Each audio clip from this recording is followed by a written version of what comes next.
Started really thinking more seriously about it around 2005, and there was some research in the veterinary world which kind of sparked the interest early on.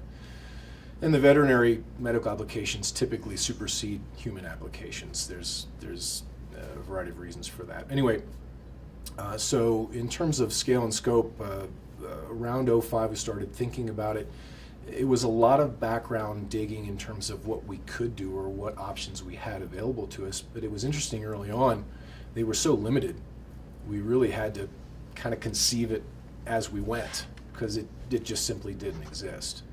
So it was kind of that concept on a napkin to executing that into a real therapeutic platform, validating that platform to make sure it was safe and it worked, and now trying to refine it, make it better, and look towards the future into more sophisticated models scientifically. So quite a journey, quite a progression, and certainly successes and failures along the way, as you would expect.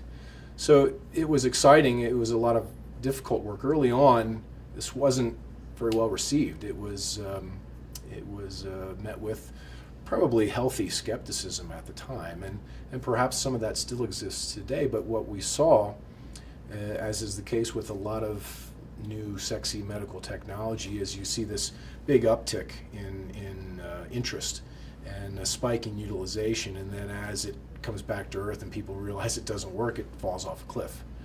But what we saw in the growth curve with biologics was that same interest, which started to come back down to earth, but instead of dropping off, it leveled off, and then now has started to gain some slow and gradual momentum, suggesting that there was some sustainability here. And I knew when we saw that reaction in a very conservative medical community that, okay, this is probably going to be here to stay and was worth continuing to try to progress and move forward.